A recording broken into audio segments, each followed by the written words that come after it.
How you holding up? Nothing wrong with getting help. If I promise to look into it, will you drop it and help me build this fence? Now you need my help. If you or a veteran you know needs support, don't wait. Reach out. Find resources at va.gov/reach.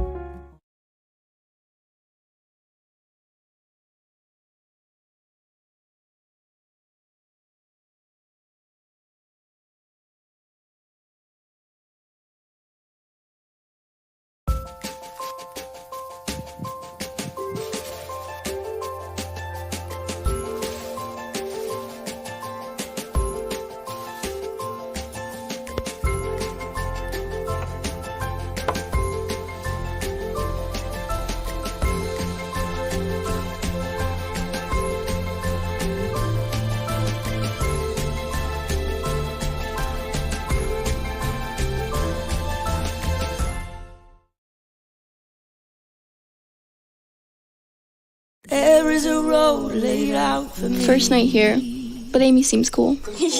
Leading down to the river. I am blind, but I need not see. What do you think? I know this road is there for me. If I'm really free, take me down to the river and walk.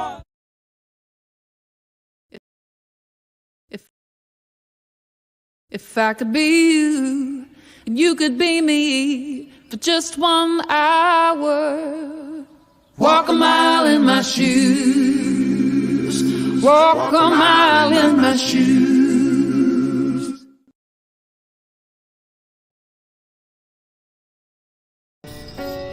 I'm a first-generation Filipino American.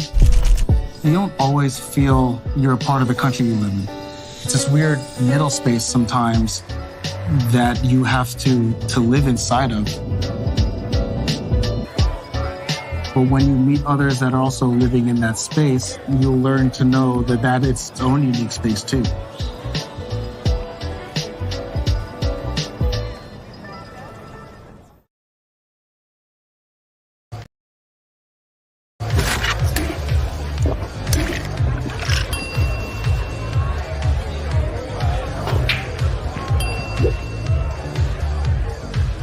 If you need to do something to feel okay to drive, you're not okay to drive. Don't drive buzzed. All right, folks, another amazing edition of the radio show with Mark Lee. And of course, we're going to have some great conversation on today's day. As a matter of fact, we're going to be talking about Disability Awareness Month. That is right. That is definitely something that is very much on the mind of many. As a matter of fact, on yesterday, my brother was doing an event for MS because that is actually something that he has been dealing with. And of course, that is also something that my aunt dealt with for many years before she passed away. But the one of the groups that Malik belongs to is a car club. It's those folks that drive those Polaris slingshots, the Bull City Slingers, and they did a fundraising event, selling the ribbons, and of course having some food trucks involved and a number of other ways to get awareness out about that particular ailment.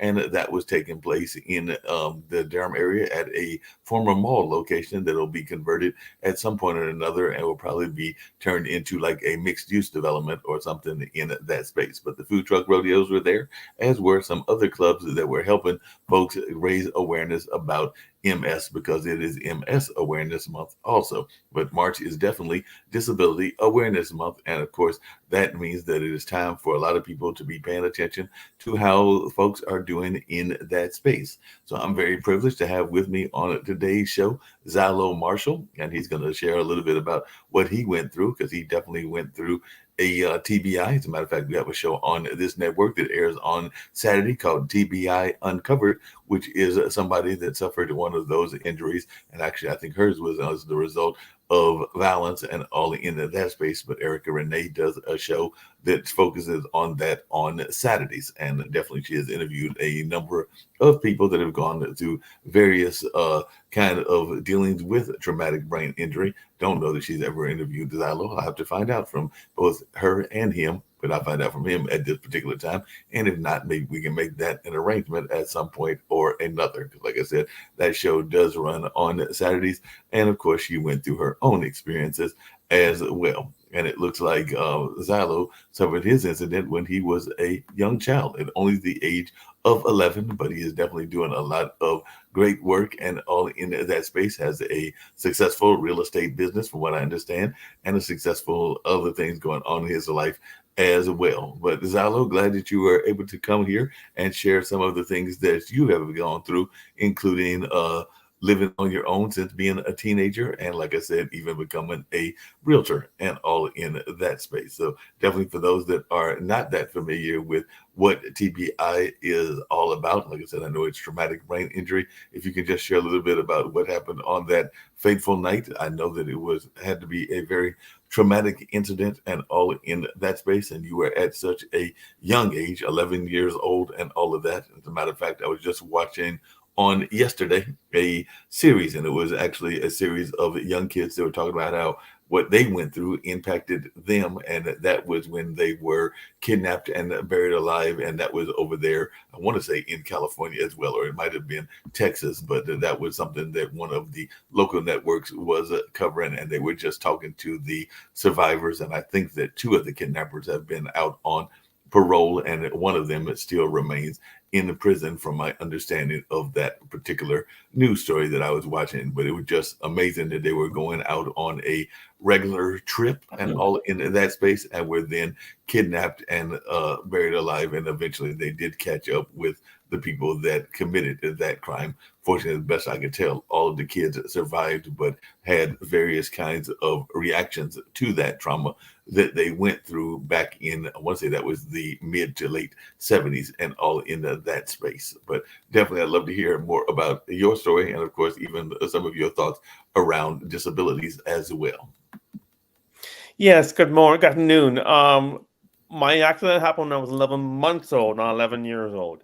Right, 11 months. It was such a situation that that I grew up not understanding the concept of certain things, how to do things, what is appropriate and what is inappropriate, and learning those things was very, very difficult to understand, because you have to redevelop everything you developed. And I have a plate in my head, and it's difficult at times to just, you look at me now and you think of me as being normal, but behind all of that, there's this thing called a hidden disability, Right. which, unless you see me with stuttering or whatever, you don't know what the issue is until you get to know me.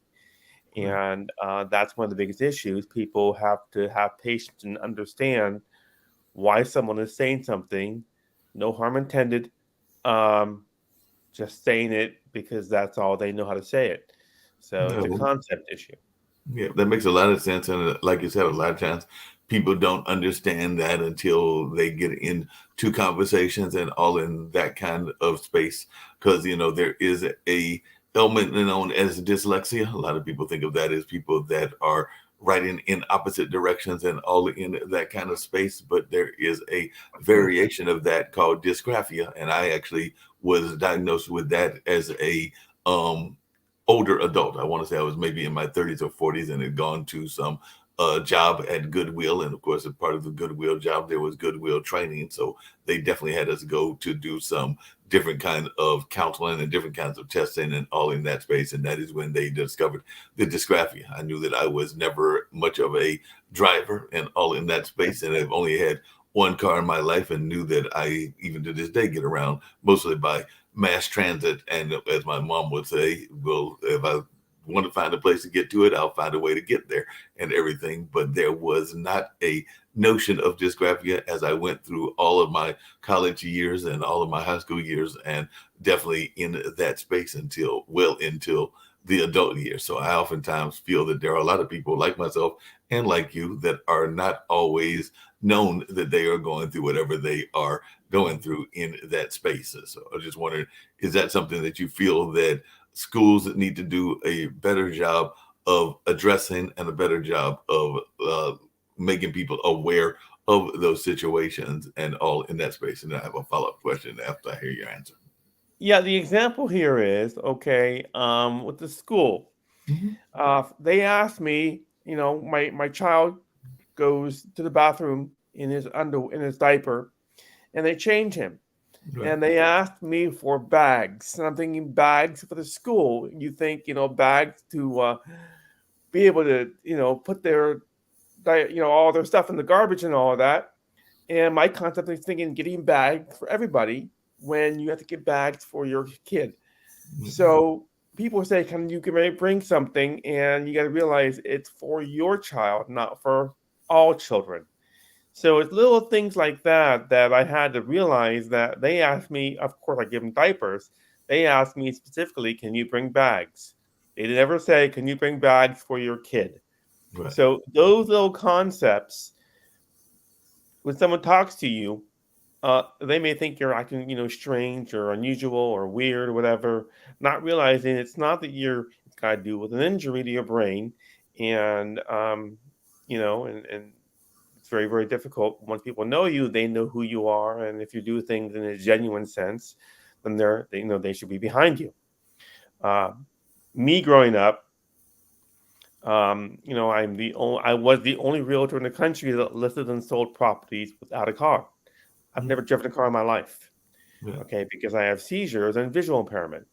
And what are seizures? Seizures are when you turn your head to the right, when you shake, limits your ability to, to do certain things. So if you're having a seizure while you're driving, you can kill somebody, and that's not something that I want to jeopardize myself in, or even trying, And so you got to kind of protect yourself and yourself from society, because if you break those laws, you're in trouble.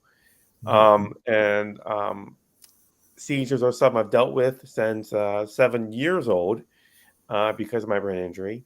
But it's, it limits my ability to do certain things. And I sold over $500,000 in real estate and then lost my career on the basis of fraud and corruption and financial exploitation against me because of my disability. One of the questions I was curious about along those same lines is, I know sometimes when people are in work environments, there is folks that don't always understand what the person is going through and all in that space. I've worked with a testing company, a measurement grades end of the year testing, all in that space. And there were a couple of the workers there that had various things that are along the spectrum, whether that was autism or whether that was Asperger's or whatever they may have been dealing with and everything. And of course, not all the time, and you just alluded to it with your own injury, is that notion of keeping space and allowing people their space and not crowding folks in that sense. I just wondered if that was something that you had to deal with as well, because we do know that sometimes people are not always aware as to how to deal with folks with either TBI or with autism, and they don't realize that they may have a different perception of space than, say, the quote unquote average person may have. And I don't even like that term average, because I don't know what an average or a regular person is. And because in a lot of ways we all have our abnormalities, no matter what the abnormality is. Right. Growing up, obviously now I know, there are certain spaces you got to give to people, when I was younger, I used to call somebody 15 times. They didn't answer, they didn't answer, they didn't answer, they didn't answer, they didn't answer. Call them. And the concept is you call them once, and you leave a message, and you have them give you a call back. You kind of be able to let them know you want to get a hold of them, or you don't touch people just because they're near you. You have to be able to create your own boundaries. And me being a realtor, if I violated those boundaries, they'd be like, listen, you're a realtor and you're touching me. Those little things people have to understand. You got to be able to learn about life and deal with life with your, being appropriate. And, it's not what you do, it's how you do it. It's how you go about doing things. For example, how I do it, when I was at the office, when I was working at Keller Williams, I went to the office using paratransit. So it's a disabled program that picks you up and brings you to the office. If someone wants to look at a house, they come to the office, they pick me up, and we go to the house they want to look at. You would think that two people have to go. The realtor drives their car, and the buyer drives their car to look at a house. And you don't need two cars. But it's very, very difficult to get around and do things if you're looking to sell houses.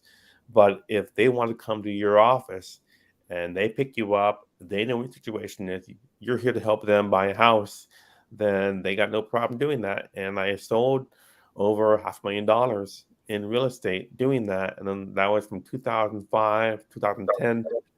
Lost out on the basis of fraud and corruption. Oh yeah, and definitely want to get into some of that as well as to how they exploited you and all in that kind of way. But one thing that I was curious about is some people don't like that term disability, and some people don't like the term handicapped, and some people like terms like differently abled and things along those lines. When you think about your own injury, and you've had it ever since you're very much of being a young baby and all in that space, what terminology do you like for folks to use, or does it even matter to you whether they call you handicapped or disabled or any other of this terminology that people like to use? I think the normal word is, disabled, disability. Okay. Handicap, I think is more, you can't, you're handicapped. You're not able to. But disabled is general, and that's letting people know I have a disability. Whatever it is, they either see it or they don't see it. Mine is also a little lisp, okay? The S sound and certain words like that, unfortunately, I don't have any stuttering, but I do have damage. I don't have all the details about my injury, but it does affect my vision. I have the optic nerve damage in the right eye. It does affect my memory. It does affect my speech. And one of the biggest things is, sometimes I speak too fast. And you got to learn to speak slowly so they understand what you're saying. Because when you're sitting there speaking fast, people need to ask you over and over and again. They don't want to waste their time on you if you can't relax and be able to talk to them. So it takes time to understand people with disabilities, but me going out there in society, for the most part, have no. They don't notice it until they get to know me for a little while, and they see there's something wrong. Unfortunately, there's no way I can get out of that. I can't become undisabled. Yeah. That's just it's funny. We can have a heart replacement, but we can't get a new brain. They can replace your heart, but we can't get a new brain. So it's kind of funny that and you got to deal with what you have, and we can't replace parts of the brain. If it's damaged, it's damaged. 1/4 of my brain is brain injury, which is a lot. Yeah, that is a lot, but they also say that, well, a couple of things. One, they say that with technology, eventually they may be able to heal things around the brain and everything in that space. But of course, that is probably some distance away and all along those lines. And then the other thing that you just said that I found quite interesting is that 1/4 of your brain is damaged, or you're not using 1/4 of your brain. But they already say that humans in general only use, I think it's like 1/10 of our brain power in the first place. So it'll be interesting to find out, which part of the brain that is damaged would have been the part that you would have been using in the first place along the lines, because they just say humans in general don't use as much of our brain power as we should. We don't use 100% of our brain, correct. The rest is used for, it's just there. So that's what I hear. Yep.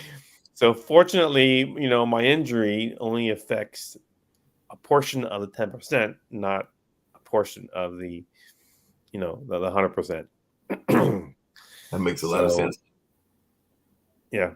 You went on and became and are still a motivational speaker. I'm sure that probably shocked some people that you have this TBI injury, but you are also willing to share your story, but also use it to motivate others. So what do you see as your key motivational message, and how do you implement that message when you are doing your motivational speaking?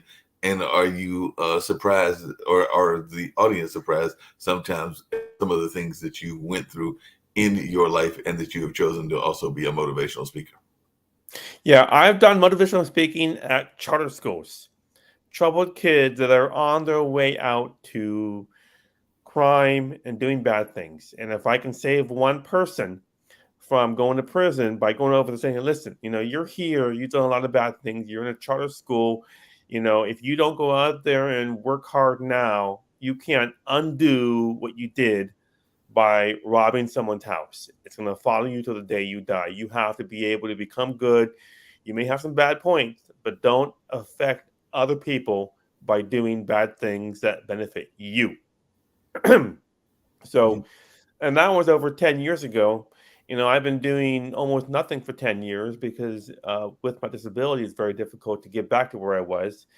But I was, and I think it's very important to tell disabled people, or in the charter schools was not disabled. I was speaking to charter schools. And I think charter schools should understand if I can do it as a disabled person, then why can't you do it now that you've done, 2 crimes and now you're, so it's being able to help those not thinking they're bigger and better and know more and no one can find them. And they're, and that's just a lot of nonsense with their ego. And that's what I was doing before. Now, with losing everything I got because I was disinherited from my grandfather's $80 million estate on the basis of fraud and corruption, I am working on other areas in regards to speaking about that issue because, again, being taken advantage of because of your disability is terrible to do. You're disabled, so you can't do this, you can't do that. And it's challenging because people will take advantage of you because of your disability. Yeah. Why do you think so many people are so willing to take advantage of the disadvantage? Because I've definitely seen that. We all know the story of the blind woman that is robbed because she can't see the robber, or the people that do pranks and other things for folks that are in wheelchairs and other forms of bullying the disabled, because it's definitely a form of bullying if you're going to be taunting them and using their disability against them and everything. So why do you think that is a part of society and a society to some degree, even though it shouldn't be accepted and we don't need to be doing that and all in that space? So just wondering, why do you think that that goes on as much as it does? Well, a lot of disabled people have behavior problems. Okay. And that's what I had when I was younger. I had a lot of behavior problems. I was 16 years old, acting like a 10-year-old.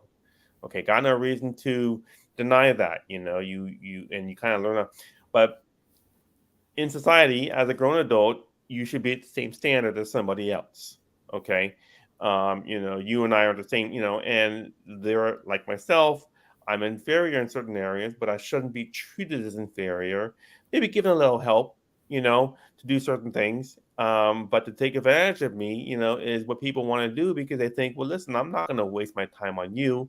You might do something to me. And disabled people, there are a lot of people out there, schizophrenia or whatnot, that do bad things because that's all they know. That's all they know.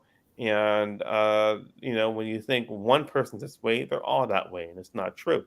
You have people from all walks of life that do good, bad. There are 3 things. There's good, bad, and otherwise. It's not good, it's not bad, but it's not, it's, whatever. And these things are, you got to be able to respect everybody equally. Don't think of them inferior or superior. But people just, they don't have any patience, just a little patience of helping somebody get to that point and then being proud of it. My aunt disinherited me from my grandfather's $80 million estate because my disability, thinking I'm inferior. What am I going to do with 5, 6, 7, 10, 12, $15 million? Nothing. And my aunt knew I was a realtor. She thought it was all a fake. Okay. And under the law, whether you're disabled or not, you can't say you're somebody you're not. I can't go out there and say I'm a police officer if I'm not a police officer. You can't be. They can throw you in jail for that. That's impersonation. Right. So saying you're a realtor if you're not a realtor, that's impersonation, and that's what my aunt tried to, or think I'm doing. And I, like her or anybody else out there, want to go out there and live in society and work, not live on the system and have the government take care of me. Okay. And people out there with disabilities, they're taken care of. The government gives them money, and that's that. But they're at a standstill because if they go and do something, get a job or get somewhere, and they fail, they lose their disability, they lose everything they have, and then they'll be on the streets or whatever. And that's where I'm at. I am trying to get back to where I was as a realtor because I want to get off SSI. I don't want to be living on the system. I want to go out there and make as much money as I want, like anybody else does. I want to be considered normal. People come to me for advice. And when it's taken away from you, okay, for me, it's almost impossible to get back to where you were because you're not getting the help you need. People with disabilities need help in certain areas, and just a little hand from somebody, and then you go on your way, it's fine. But people out there, they just have this image, ego. I'm better, you're worse, and they can think that. And it's terrible to think that, but you got to think of everybody equally unless they, do something to you that's not good. If they do something to you that's not good, then, you go on your way, but don't disrespect them because of their disability. Yeah, that makes a lot of sense. I guess the flip side of that is that we have seen the rise of paraplegic sports, and we know that those can be quite popular. And of course, people do love seeing them doing everything from basketball to, I think there's even like some paraplegic racing events and a number of other paraplegic events. And we've even seen how some sporting events can also be used to help the disabled, because I do know, like here in North Carolina, there is a horse camp that is geared toward those that have autism. Brightleaf, I think, is the name of that one, and everything in that way. But how important do you think it is for those that are disabled to stay active in whatever that activity is? Because that's one of the things that you would oftentimes hear talk about with the paraplegics and with some of the other things that I've mentioned as well, is that it keeps folks socially engaged, but it also keeps them active for their health benefits. Well, you mean physically active, or you mean active in what they're doing? Physically active in that case. Well, again, there's a little help. I mean, you may be in a wheelchair playing basketball, but going out there and doing that, you have to get help to get there. Right. There are many people out there, I'm pretty sure, in wheelchairs that drive their vehicle, get in their car, they're by themselves, and they're playing basketball, and that's fine. But some people need a little help just to get to that point. It's challenging because, you have to have a wheelchair access to get in your car, to get over there. You just can't get into any car. So it's the help from a car, it's the help from a person, it's the help from a device to get to where you want to go. For me, it's the help of people. If I'm doing the right thing, I think it's very important for me, if I'm not deceiving people, to help me get to that point. And that's where I was. I was working on getting over there. For example, my trustee, Dr. Dinadell, I'm not sure if you know who he is. He was a world-renowned media doctor. He was my trustee. He was the one that took advantage of me. He was the one that thought I was not being a realtor. I told him what I was doing.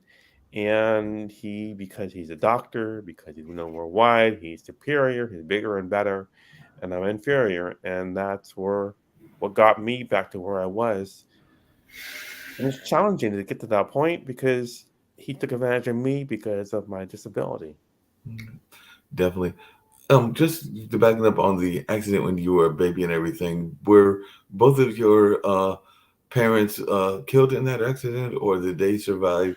And how many other people were involved in that accident when you were a youngster? And because I did hear you mention your grandfather, I believe it was, so I'm assuming that he must have done some of the caregiving and caretaking of you as you were going into childhood and through childhood and into adulthood. Yeah, me, I was in a car. I was in a Bug car, 1970s Bug car. And I was in the front seat, and I was in the crib, and my mom hit a tree, and I went through the windshield of a car. My mom didn't die. She hurt her ribs, and I had brain damage, as you saw in that letter that was written about me, or intake, that I was unconscious. And so that's what happened. My mother died when she was murdered in 1989. I was 14. And after she was murdered, I got the support and help from my grandparents. They are the ones that helped me to get to where I was. And without them, I wouldn't understand life as I would now, because I didn't get the advice and help and support that people would help you get to where you were at. So me growing up, I wasn't very close to my dad. We didn't have a meaningful relationship. And despite my disability, I'm still thought of as inferior, even by my own father, inferior, that I'm less than because of my disability. Wow. Dad, and you had earlier talked about how some people had abused that, and even that caused some problems in your work environment. And I'm sure some of the folks that are watching and listening would like to hear your take on that as well, because we do know that in a lot of different ways, people can be exploited even in their work environment, whether that's as a realtor or whether that's in an office environment. Because I do know that sometimes people have even been passed over for jobs because they were felt to be inferior, or they were felt like they could not do it as well as some of the other people that were in a similar job, even though some people might be smarter than those that got the job, and all in that way. So I just wondered if you could share a little bit about your own experiences and your thoughts about fairness in employment and employment fairness in general for those in the disability community. Yeah, I have not worked for a job. I used to work at Long's Drugstore when they were in business a long time ago. And then I was working as a realtor. Many buyers didn't want to use me because I don't have a car, I don't have this, I don't have that. So they didn't want to waste their time on me, which, you can't please everybody. And so, but there were people out there that say, hey, listen, this guy's helping me buy a car or buy a house, and I'll pick them up. And so, yeah, there are people out there that don't want to waste their time picking up a realtor. Usually the realtor would drive the client over to the house. Right. And so, there's the problem, I'm going to have to pick up a realtor and bring him to a house. Why can't he pick me up? So it's right there with that issue right there. But most people that I worked with as a realtor gave me the respect, told me I was working hard, or told everybody I was working hard, and was impressed and astonished that I'm going to work as a realtor, selling property without a car, and having little experience, and working my way up, getting to that point. There's a lot of documents you got to read and understand. And for me, I have to read and reread and reread and reread. And that's the issue, having to understand what you're doing. There's understanding how to do something. You're at the store, you put the groceries on the shelf. That's just common sense. Right. But when there's a document you got to read, you got to understand so that you can explain to people what this document means and what's it for and all of that. And that's what I was working on to understand. Some people, they can just read the document and there you go. For me, I have to understand, like I said, about the bag for kids at school. Right. You need the bag for just your son. That's just one concept of, what does this mean? Does this mean, what does this document mean exactly? And that's what I was working on to get to that point. I mean, a lot of documents you got to read and understand. Yep. Takes time. Yeah, it definitely takes time to get all those documents read and all in that space. One of the things that we've been talking about on the network Pod TV and on a couple of the shows is this notion of inner critics and outer critics. And I imagine that there was a lot of times that you had your own self-doubt as well, even as you had that successful realtor career, and even as you were facing what you were facing with the TBI and all in that kind of way. So how did you get past that inner critic that we all have, and also how did you get past those outer critics? Because I'm sure there were a number of people, and you alluded to some of them, that were telling you, don't bother being a realtor. You don't have the car, you don't have at that time, I'm sure you went and got the license, but you don't have any of all these trappings that are needed to be a successful realtor. You know, stick around, go bag some groceries, go do something along those lines, but don't try to become a realtor because you're not going to be successful at it. So I'm sure you had both that inner voice and that outside people that were telling you things like that. So how did you as an individual deal with that, and how do you use that to motivate others that are going through similar things in the disabled community? Well, if people don't respond to you, other realtors, they don't want to be around you, I'll just let you know. Okay. They're not going to tell you, listen, you don't drive a car. They're not going to speak that way because that's just unprofessional. Right. And those that were around me had the compassion, understanding, and patience. They asked me, if you need anything, let me know. And I got that a lot because I was working hard. I was a realtor. I wasn't just bagging groceries at the store. I was a realtor. And so they gave me a lot of credit because I got to that point. And I told people I had to go through the test 4 times just to get my license to understand. And again, people that have this image about me, I just did okay. I don't need to worry about you and think about you or deal with you. I'll just go on to the next person, because there may be some realtors I was working with that just, hi, how you doing and all of that. And they just went about their way, and I can't make everybody perfect or make everybody feel like we're equal. So they, but the majority of the realtors were working with me and always asked me, if you need any help, let me know. And a lot of them, we were selling the property as a team. Mm-hmm. So usually it was a woman, and she and I worked together, and she went out and did something, I did something else, and we sold the property.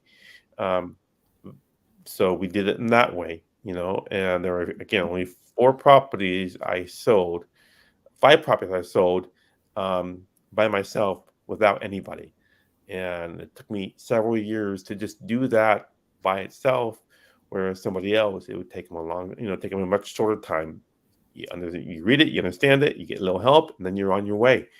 For me, it doesn't happen that way, and I got to that point and lost it within 1 year of becoming successful.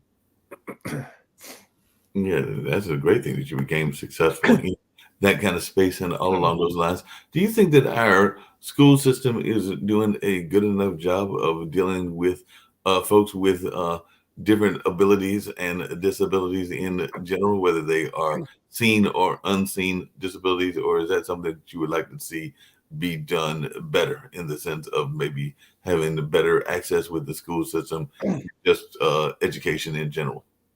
Well, you got a kid growing up in 2 lifestyles: the lifestyle in school and the lifestyle home. Okay. And so your lifestyle home will affect your lifestyle in school. Okay. Because, you may be doing things that are inappropriate at school, but you may be treated that way at home. And there's no way you can change one way or the other. It may be a great school, but the kid, the parents yell and scream at their children, and then they go to school and yell and scream at other kids. So it's very, very difficult. But, and again, I'm assuming, some kids, they end up in charter schools, they've been treated that way their whole life, and now they're that way their whole life, and will end up, if they keep on acting that way, even criminally, in prison, and the fact behind all of that, many of that, is your lifetime outside of school. My father was very abusive, and I got out of that situation and became somebody without the support of a mom. And I could have very well been this disabled guy as an example. I'm disabled, so I can do whatever I want, and that's not how it works. You're disabled or not disabled. You got to be treated or treat other people equally with respect. Yeah, that makes a lot of sense. Parents, even some schools, kids are learning about life because of the way the kids at the school treat them. So this is the only life they know. And it's challenging when you don't know, the school doesn't know the home life, and the home life doesn't know about the school life. That's very, very difficult to understand because the parents don't go to the school and the parents don't see how the school is treating their child. My son has autism, doesn't speak, so he can't tell me what's going on. So that's a challenge. Now, again, we are very affectionate and warm and loving to our children, to our child. But my son came home one time, started hitting me. And I asked him with the school, and the school, from what I hear, one of the other kids hit him and he started hitting me. So he thought it was okay. So getting out of that situation, he learned that you don't hit people to get what you want. And that was like maybe 3 years ago. He came home a few times, just hitting me. And because he was at school, you can't see what's going on. You don't know what's going on. And that's how I found out he was being hit, because someone hit him. And that was a long time ago. But, we're not in that school anymore. Yeah. Yeah, it makes sense. How much I had seen one of the charts that was active on your Facebook page, and it was talking about the, I guess the population that isn't disabled is like 79%, and I think it's like 8% is disabled, and I'm seeing epilepsy has got like 1%, and traumatic brain injuries 2%. I can't see what the other item is, but it looks like it's got a large chunk of the population as well that's in the disabilities part of things in that way. But is that from a world study, or is that the United States, and is that a fair representation? Because it also doesn't say what date this was on, but it looks like it was something you posted maybe yesterday or something along those lines. Okay, well, I believe it was on LinkedIn, but that was what I found out online. I put online, how many people have a brain injury. 2%. How many people, and again, a traumatic brain injury can be a car accident. It could be dropped from a ceiling. It could be anything, Right. not just through a car. But it's all what I found out online through what they showed online. And that's where I got the facts to identify that. And then I had somebody help me create. And again, we call it a one sheet, which identifies what this is and who we are and what the objective is and how we want to make this happen. So there's a very small percentage. It's a lot of people, and we're talking more or less about the U.S. Right. 350 million people in the country, and this percentage of that, millions or at least 500,000 or something like that, deals with disability, and it's very hard for people to understand why without understanding who they are. Yeah, that's true. You definitely have to understand who they are and all in that space. I know that the current president had said that he wanted to do some cancer research. I think he wanted to do some research in other disability aspects of the world as well. And of course, definitely there's a lot of money poured into medical research and all in that kind of way. Do you think that that is money well spent, or do you think we need to spend more money on things to help those in the disabled community? I think, again, there's a lot of people that are living on the system, okay? And so they have no choice but to live on the system. And the government will stop your benefits if you're working. They will not, for example, regarding when you get SSI or SSDI, you have a 9-month trial work period. You can make $10 million in 9 months or $10,000, and it wouldn't affect it. Then after that, you can either work and get off it, or you can not work and live on the system. And so regarding helping people become successful, many people are afraid because, again, I'm on my own. There's nobody I can run to if I'm having a hard time. If my mom was alive, I'd go to her house, have her help me. But there's nobody to help me. So I'm at a standstill with society to help me become successful and not live on the system, sitting at home, watching TV, looking at the ceiling. There's a lot of people out there that are doing that. They're sitting at home, they're watching TV, they're just eating and all that, and it's a life they choose to live because that's all they know. But we need help to have disabled people understand if you want to get into a higher, society, we're going to help you. That won't affect your benefits. Yeah, that makes a lot of sense.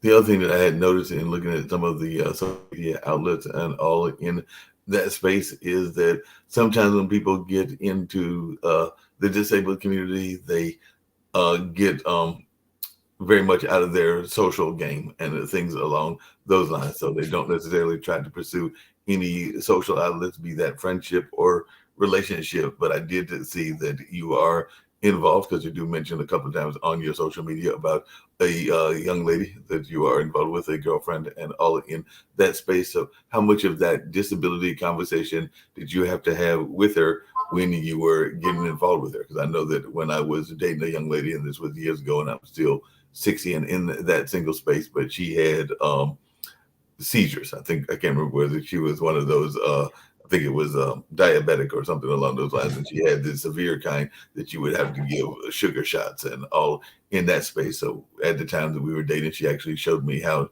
to do that and how to deal with those should that emergency arise. As it was, the relationship wasn't that long lasting and that situation never arose. But if it had, I would have been at least aware of what to do and hopefully prepared to do it as well. So I was just wondering how much of those kind of conversations did you have to have with your lady love?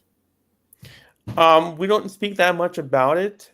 She understands my disabilities and I understand her diabetes, but there's not much of a conversation because I don't understand, much about her. I have a hard enough time with my issues, disability, and there was a culture difference, a huge culture difference. So, there are some variations that, you have to be able to deal with it yourself because there's a culture barrier and nothing wrong with that, but we don't discuss that, that much. I deal with my disability and she understands that. And she deals with her diabetes and I understand that. And that's much where we're at. Not much, to discuss. We discussed my son not eating too many sweets because he might get diabetes. Right. But it's not much that I understand. She takes medication, which is fine to control, and she's doing fine, but she can't have cake and ice cream every day.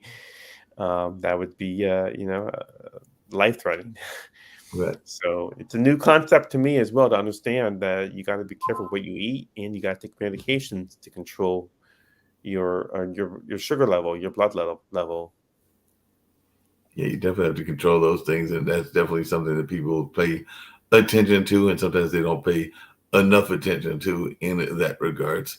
I had alluded to it earlier, and I mentioned the schools, but do you think that our workforces are doing enough to deal with disability? Because I do know that there are some codes that are out there in terms of like having handicap accessibility.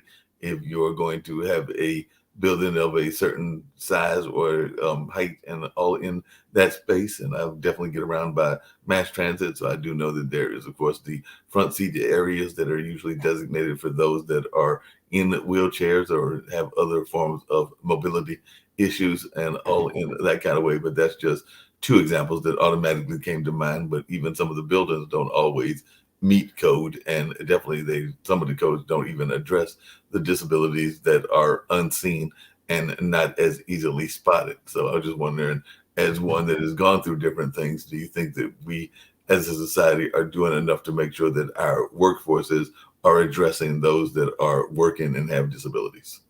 Yeah, I'm not sure much about that. Again, I have not worked in a long time.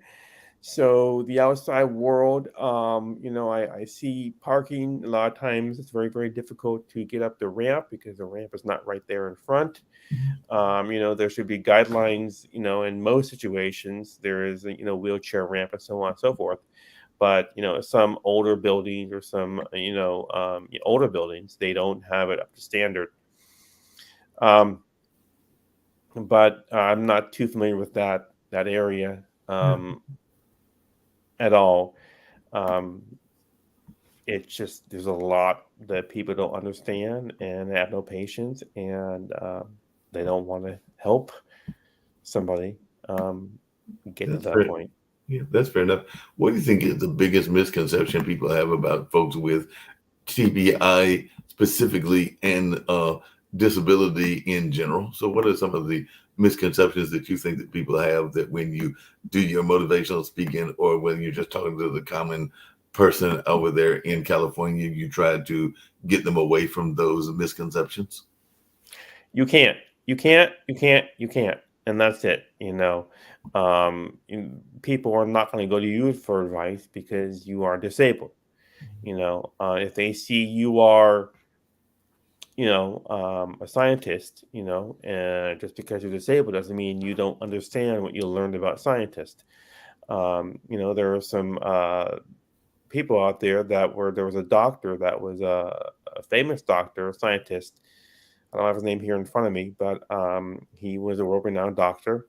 Albert Einstein had a disability. So, there's a lot out there that we have to deal with. But yeah, you might be thinking about Stephen Hawking, because I think Stephen Yes. Hawking was considered one of the world's greatest physicists. Definitely Yes. had several handicaps that he was dealing with as well, including being, I want to say, in a wheelchair for most of his not life. able to speak, nonverbal. Right. So, that's the one, and there were some other ones. There's a movie or show, Life Goes On, back in the 70s, with guy with Down syndrome.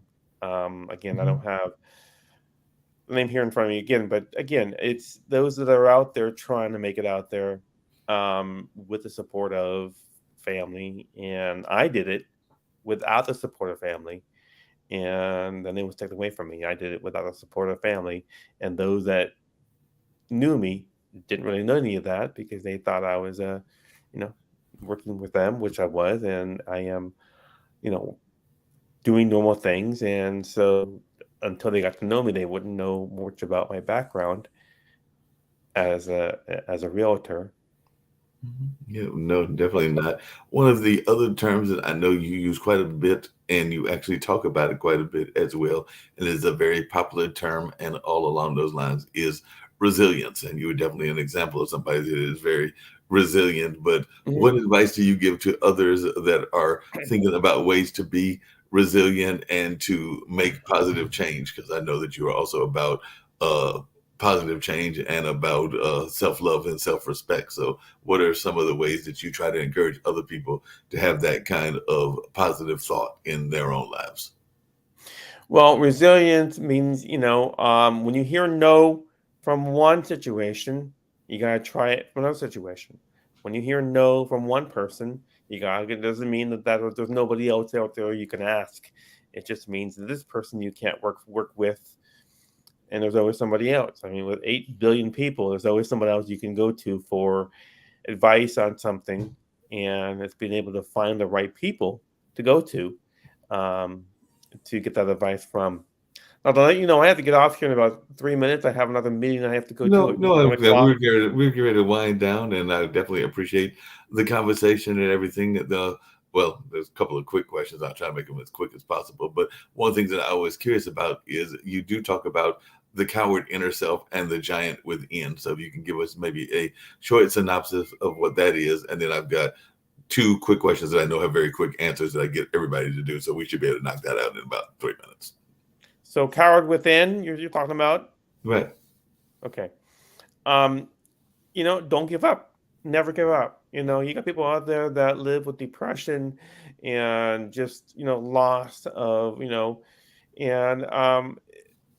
you have to just find other avenues. You might need to take a little breath and relax and all of that, but then you got to go to the next situation and figure out how to do it. And that's what I did when I was going to charter schools. I went to a lot of them couldn't do it. They didn't know me. And so you got to go. Just because they didn't know you doesn't mean you can't do it. It just means, and that's for everybody, not just disabled. I don't know you. Why should you come to my, we got to figure out who you, we got to make sure you're not, a criminal coming to our school, talking to our kids. We don't know that. So it's those little things they got to make sure that, they may reject you, but it doesn't mean that, you can't go to the next one and do all of that. And your next question is your question. The last two questions I was going to ask you, and this is the questions I ask everybody, is one, how they can reach you. And I definitely have enjoyed this conversation. I hope you've enjoyed it as well. And hopefully you'll make a return trip as well. And then if you tell folks how they can reach you, if they want to get in touch and learn more about your motivational speaking, more about what you went through with the TBI and a number of the other things that we have talked about. And this is a global network. Pod TV is. So one of the things that I get everybody to do, no matter what part of the world they're coming from or what part of life they're coming from, as well, is share a little bit of a message of positivity and hope for our entire global community, because we do know that the world is going through all kinds of troubles, whether that's the war in Ukraine, whether that's the pandemic that we are supposedly slowly sliding out of, and a number of other issues. So any message of positivity and hope that you want to share, how they can get in contact with you, and if you want to share your insights on California and that part of California that you're from, where you said that the weather has changed as well, we can go out with those three things. So the weather. Yeah. I have 2 minutes here and all. Yeah, they can reach me at zylomarshall@gmail.com. That's ZYLOMARSHALL@gmail.com. I would love to be on national television. I would love to be on talk shows and speak to people about disabilities, about not being afraid, because people are going to look at me, differently. Anywhere in my life, it doesn't mean I can't go, be afraid. And many people out there with disabilities are afraid. You can also call me at 916-501-2626, 916-501-2626. You can text me. Again, I'd like to be on national television, talk shows, and discuss these issues nationwide and worldwide about the challenges those with disabilities face, and fraud, corruption, financial exploitation, that we're just, we're dirt, and we should not be treated because we're disabled. Doesn't mean we've got to be treated as dirt. But that's one thing that I feel we're treated as, because we're inferior than those that are not disabled. So, and a message of positivity and hope that you want to share with folks, if you want to share some insight on that crazy weather that y'all are having in California. And then on that note, we'll go out with a couple of these other commercials as well. It's been cold.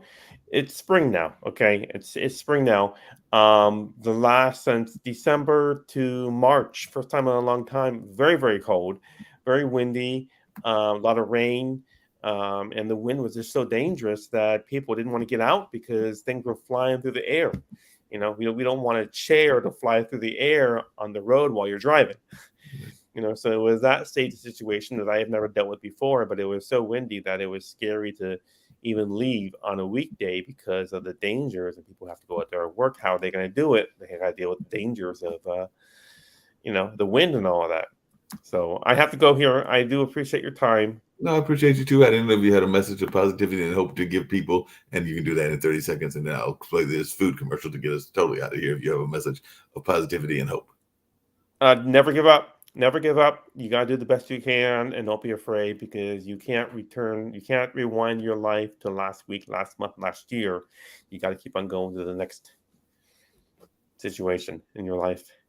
I appreciate it. I'm going to let you get on to your next situation. I'm going to play a commercial from Kendu Spices, which is a spice company that is owned by a friend of mine and all in that area. And then after that commercial runs, we'll end this particular episode. But it has been a pleasure talking to you, Zylo, and I definitely look forward to seeing you on some of our other shows, and of course on some of our other opportunities to get you on that national limelight as well. So definitely enjoyed our conversation and hope to see you on not just here, but on other platforms as well. Thank you very much. You have a nice day. Do same. You know how people love to enjoy food and don't understand how to flavor their food or how to replicate a meal? They're interested in supplements, but don't know where to begin? Well, what I do is I take the guesswork out of enjoying flavor and wellness with my flavorful spice blends. so that they can create delicious meals with healing benefits. Can Do Spice was created to help cooks at any level enjoy healing through food. Every spice blend was designed to give added health benefits of natural herbs. Every blend is complete. There's no need to add any additional spice for a delicious meal. Saving you time and money while adding supplements to your meals can be both tasty and fun.